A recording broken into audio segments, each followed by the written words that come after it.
Hello everyone, welcome back to our YouTube channel CS Ansar and this is CS Stuti Mahajan.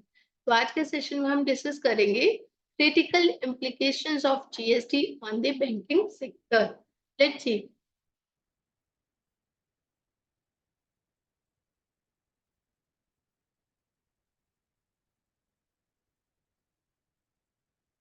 Part 1 इसका आज हम discuss करेंगे. Next session में हम इसका डिस्कस करेंगे part 2, critical implications of GST on the banking sector. तो सबसे पहले हम डिस्कस करेंगे इसके अंदर state wise requirement of GST registration. As we all know, GST के रजिस्ट्रेशन जो है स्टेट बेस्ड कंसेप्ट है. मीन्स जितनी स्टेट्स के अंदर आपका बिजनेस है आपको स्टेट वाइज रजिस्ट्रेशन उसकी लेनी है. लेकिन अगर आपका एक ही स्टेट में एक से ज्यादा जगह के ऊपर बिजनेस चल रहा है तो उसको हम एड ऑन प्लेसेस में ऐड कर सकते हैं. Since GST registration is a state specific and most banks have a pan India presence, which means they are required to register under GST in all states. जितनी भी banks हैं वो पूरे India के अंदर फैली हुई हैं. तो पैन बेस्ड कंसेप्ट है. बैंक्स जो है वो हर एक स्टेट के अंदर है. तो बैंक्स को हर एक स्टेट के लिए अलग अलग जीएसटी नंबर जो है वो लेना पड़ेगा. However, multiple branches in a same state are required to be registered under a single GST number. और एक स्टेट के अंदर जितनी भी ब्रांचेस हैं वो एक ही जीएसटी नंबर के अंदर कवर हो जाएंगे. तो इस पॉइंट के लिए अगर हम कंसिडर करते हैं तो ऑडिटर्स टू वेरीफाई रजिस्ट्रेशन के साथ रिलेटेड पॉइंट्स कौन से ऑडिटर्स को वेरीफाई करने हैं इसके अंदर. Whether the banks have taken the registration of GST in all the states where they have operations. सबसे पहले उनको चेक करना है कि बैंक्स जिन भी स्टेट्स में है, अगर तो इंडिया के सभी स्टेट्स में है तो सभी में, या फिर जिन भी स्टेट्स के अंदर बैंक ऑपरेट कर रहा है क्या सबके अंदर बैंक ने जीएसटी नंबर अपना ले रखा है. Whether all the branches in the state are added as additional place of business in the registration obtained in that state. एक स्टेट के अंदर जितनी भी उसकी ब्रांचेस चल रही हैं वो सबके सब एडिशनल प्लेस ऑफ बिजनेस में उसने दिखाई हुई हैं. Whether the banks have sought registration as input service distributor. Banks ने अपने आईएसडी, अगर वो हेड ऑफिस, जोनल ऑफिस या फिर रीजनल ऑफिस के अंदर बैंक्स ने अपनी आईएसडी की रजिस्ट्रेशन ली हुई है. Whether registration certificate exhibited in prominent places of all the branches. तो क्या ब्रांच ने जीएसटी का सर्टिफिकेट जो है वो लगाया हुआ है, क्योंकि इस समय आपको पता है कि बहुत ज्यादा ये कंपल्सरी है कि जीएसटी नंबर अगर आपने लिया हुआ है तो आपको जीएसटी नंबर जो है वो डिस्प्ले करना है. जीएसटी रजिस्ट्रेशन सर्टिफिकेट आपको डिस्प्ले करना है. तो क्या बैंक ने सबसे पहले आप एंटर जब करेंगे वहीं पे आप चेक कर सकते हो कि बैंक के पास जीएसटी का नंबर है तो क्या उसने वो जीएसटी सर्टिफिकेट वहां पे डिस्प्ले कर रखा है. अगर नहीं किया हुआ तो सबसे पहला पॉइंट तो आपका यही बन जाता है अपने रिपोर्ट के अंदर देने के लिए. Then bank outward supply taxable and exempted. Bank सब जो आउटवर्ड सप्लाई कर रही है वो टैक्सेबल है या फिर एग्जाम्प्टेड है. तो इस केस के अंदर हम डिस्कस करेंगे. Banks and financial institutions provide a bouquet of financial services relating to lending or borrowing of money or investment in money and other related services. इसके अंदर क्या है कि बैंक्स की जो मेनली सर्विसेज वो क्या है, पैसा देना और पैसा लेना. Postal services invariably a variety of instruments are used in the financial markets. इसके अंदर कहते हैं कि बहुत सारे अलग अलग इंस्ट्रूमेंट्स जो है वो यूज किए जाते हैं. अब जो भी बैंक के अंदर सर्विसेज है मेनली इसके अंदर क्या है कि मनी एंड सिक्योरिटीज की फॉर्म के अंदर. अब जो मनी और सिक्योरिटीज है वो गुड्स एंड सर्विसेज की डेफिनेशन जो जीएसटी के अंदर दी गई है उससे एक्सक्लूड किया जाता है. इसको हम देखते हैं. Transaction in such instruments have to be examined from the basis of very definition of supply which involves goods or services or both. The definition of goods and services in Section 252 and Section 2102 of the CGST Act 2017 specifically excludes money and securities respectively. GST के अंदर जो goods and services की definition है उसमें से money and securities को specifically निकाल दिया गया है. Money has been defined in Section 275 of the CGST Act 2017 to include instruments like checks, draft, pay orders, promissory notes, LC, etc.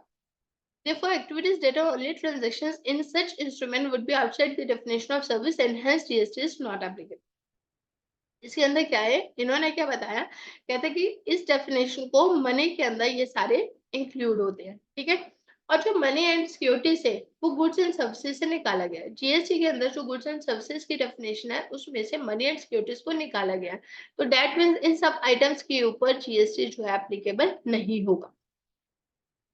However, if separate consideration is charged for any related activity, इनके साथ related activity के साथ कहते हैं कि अगर कोई separate consideration charge की जाती है, जैसे कि suppose मान लो आप कुछ बनवाने गए तो बैंक ने आपसे कोई कमीशन ली, कोई ब्रोकरेज ली, कोई फीस ली, उसके ऊपर जीएसटी एप्लीकेबल हो जाएगा। Therefore, GST would be levied on service charges normally charged for various transactions in money, including charges for making draft. Means DD के ऊपर कोई जीएसटी नहीं है, लेकिन अगर डीडी बनवाने गए उसके कोई बैंक ने चार्जेस लिए उसके ऊपर जीएसटी एप्लीकेबल हो जाए। ठीक है। Transactions in money, including charges for making draft, issuance charges for LC, bank guarantee commission charges, processing fees on loans, documentation charges, ledger folio charges, bank statement charges, inspection and survey charges, etc. Exempted services by notification number 12 by 2007 central tax rate. अगर आप exemption देखना चाहो तो यहाँ पे ये specifically exclude किया गया, एग्जाम्प्ट किया गया नोटिफिकेशन 12 बाय 2017 से। इसके अंदर क्या है, services by way of extending deposits, loans और एडवांसेस, डिपॉजिट लेना या कोई एडवांस देना, इन सोफार जो कि बैंक के मेन काम क्या है, पैसा लेना और देना। ठीक है। In so far as the consideration is represented by way of interest और discount other than interest involved in credit card services. तो कहता है कि ये एग्जाम्प्ट किया गया। बैंक आपसे पैसा ले रही है या आपको पैसा दे रही है, मीन्स पैसा ले रही है आपसे, डिपॉजिट ले रही है या आपको पैसा दे रही है, मीन्स कोई आपको एडवांसेस दे रही है, लोन्स दे रही है। तो ये सर्विसेज जो है ये स्पेसिफिकली एग्जाम्प्ट की गई है notification via notification number 12 by 2017 से, कि इसके ऊपर जीएसटी जो है वो नहीं लगेगा। It is the sale or purchase of foreign currency amongst the banks or authorized dealers of foreign exchange or amongst banks and such dealers. अगर कोई फॉरेन करेंसी की सेल परचेज हो रही है तो उसको भी स्पेसिफिकली एग्जाम्प्ट किया गया वाया नोटिफिकेशन नंबर 12 बाय 2017 कि इसके ऊपर भी जीएसटी नहीं लगे। ठीक है। उसका मीनिंग क्या है कि बैंक की जो मेन एक्टिविटीज हैं उनके ऊपर स्पेसिफिकली उसको जीएसटी से एग्जाम्प्ट किया गया, उसके ऊपर जीएसटी नहीं लगेगा। तो डीटो को ये चीज ध्यान में रखनी है कि इन सर्विसेज के ऊपर जीएसटी नहीं है, इनके ऊपर कहीं जीएसटी लिवाई तो नहीं कर दी गई है, तो ये जीएसटी से एग्जाम्प्ट है। जीएसटी से जो एग्जाम्प्ट है इसकी नोटिफिकेशन नंबर 12 बाय 2017 है, उसके अंदर जो उसकी एंट्री है वो भी यहाँ पे हमने डिस्प्ले कर दिया, आप देखना चाहो तो उसको देख सकते हो। Then by this entry the interest discount and loans deposit advances are being given exemption। ठीक है। तो इस एंट्री के साथ उन्होंने क्या दे दिया, इंटरेस्ट या कोई डिस्काउंट अगर दे रही हो, डिपॉजिट एडवांसेस, इनके ऊपर एग्जम्पशन मिल गई। The sale and purchase amongst the banks and authorised dealers of foreign exchange are also given exemption. इसके ऊपर भी मतलब अगर आप फॉरेन एक्सचेंज की सेल परचेज हो रही है बैंक्स के अंदर वो भी एग्जम्पशन मिल गई। The interest on credit card has been specifically excluded. उसका जो सीसी जो क्रेडिट कार्ड का इंटरेस्ट है उसको स्पेसिफिकली एक्सक्लूड किया गया। ठीक है। एग्जाम्प्टेड सर्विसेज क्या है, इंटरेस्ट और डिस्काउंट अर्न और पेड फॉर लोन्स, डिपॉजिट्स और एडवांसेस एक्सेट्रा, इसको एग्जाम्प्ट किया गया।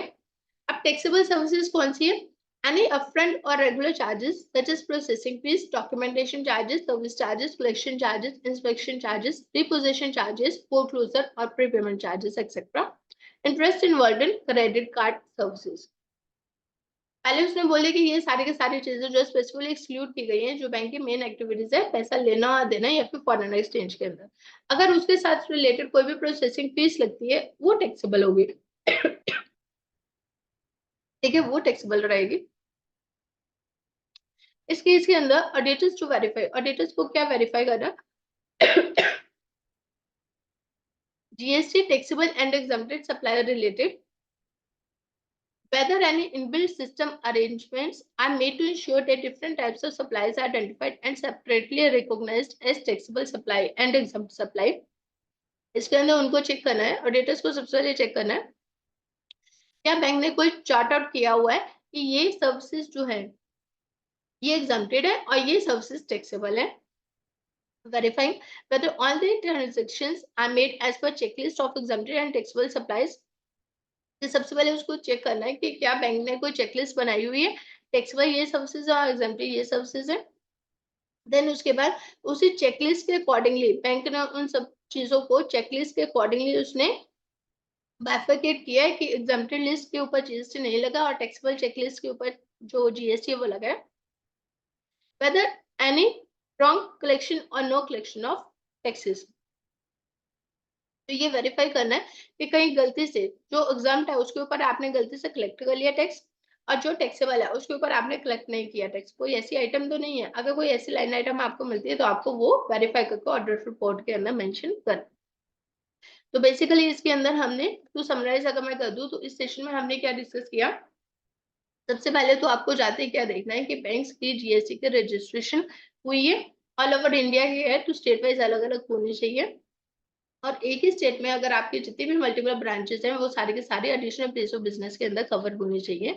और सबसे पहले बैंक के अंदर आपको चेक करना है कि जीएसटी सर्टिफिकेट जो है उन्होंने वहां पे लगाया हुआ है या नहीं लगाया। अगर जीएसटी सर्टिफिकेट आपको नहीं दिख रहा वहां पे लगा हुआ तो आपने उसको डिस्क्लोजर जरूर देना। देन नेक्स्ट, बैंक के अंदर बहुत सारी सर्विसेज ऐसी है जो मेन एक्टिविटीज है वो तो जीएसटी नोटिफिकेशन के थ्रू ही उन्होंने वहां पे एग्जाम्प्ट कर दिया कि ये जो मेन सर्विसेज है, पैसा लेना और पैसा देना या फिर फॉरेन एक्सचेंज में डील करना, इसके ऊपर जीएसटी नहीं लगेगा। लेकिन इन सर्विसेज के लिए अगर कोई बैंक आपसे कोई प्रोसेसिंग फीस या कोई बैंक चार्जेस लेता है तो उसके ऊपर जीएसटी लगेगा। तो सबसे पहले आपको चेक करना है कि क्या बैंक के अंदर कोई ऐसी चेकलिस्ट बना रखे कि ये एग्जाम्प्टेड लिस्ट है। ठीक है, आप बैंक से पूछ सकते हो कि कौन कौन सी ऐसी आइटम्स है जिनके ऊपर जो कि एग्जाम्प्ट है। कोई ऐसी चेकलिस्ट बनी हुई है, ये एग्जाम्प्ट आइटम्स है, और ये वाली चेकलिस्ट वो है जिसके ऊपर जो कि टैक्सेबल है, इनके ऊपर जीएसटी लगेगा। क्या बैंक ने उसी के अकॉर्डिंगली क्लासिफाई किया है कि जो एग्जाम्प्ट है, एग्जाम्प्ट के ऊपर आपने जीएसटी नहीं लगाया और जो टैक्सेबल है उसके ऊपर जीएसटी लगाया है। कहीं कुछ ऐसा तो नहीं है एग्जाम्प्ट लिस्ट के ऊपर जीएसटी लग गया और जो टैक्सेबल लगना चाहिए था उसके ऊपर जीएसटी नहीं लगा। तो ये ऑडिटर्स को ध्यान से ये चेक करना है। और ये कोई इतनी छोटी लिस्ट नहीं है, इनकी बहुत बड़ी लिस्ट आपको मिलेगी। और डिपेंड करेगा कि बैंक का साइज कितना बड़ा है, बैंक के अंदर नेचर ऑफ एक्टिविटीज कितनी ज्यादा है। ठीक है, जिस हिसाब से बैंक के अंदर नेचर ऑफ एक्टिविटीज ज्यादा होंगी, बैंक का वॉल्यूम ज्यादा होगा, उसी हिसाब से आपको ये जो चेकलिस्ट है वो भी उतनी ही लंबी चौड़ी आपको मिलेगी। और जाते ही आपको बैंक से लेना है कि क्या बैंक ने ऐसी कोई चेकलिस्ट बना रखी है या नहीं बने। अगर बैंक ने बनाई होगी तो देन इट्स ओके, क्योंकि अगर बनी नहीं होगी तो उसके बिना बैंक पॉसिबल नहीं, काम कैसे करेगा, है ना। तो ये बैंक आपको देगा, और अगर नहीं है तो आप बैंक को पहले ही चॉक आउट करवा लो कि एग्जम्प्टेड आइटम्स की लिस्ट अलग कर दो और टैक्सेबल आइटम्स की लिस्ट जो है वो अलग कर दीजिए। और इसका जो पार्ट 2 है, नेक्स्ट पार्ट है, उसको भी हम डिटेल के अंदर डिस्कस करेंगे। तो नेक्स्ट पार्ट के अंदर हम डिस्कस करेंगे प्लेस ऑफ सप्लाई क्या रहेगा, टाइम ऑफ सप्लाई इसकी कैसे रहेगी। ठीक है, so this is all for today. Thank you for watching this video. Please subscribe to our YouTube channel CS Ansar. Thank you.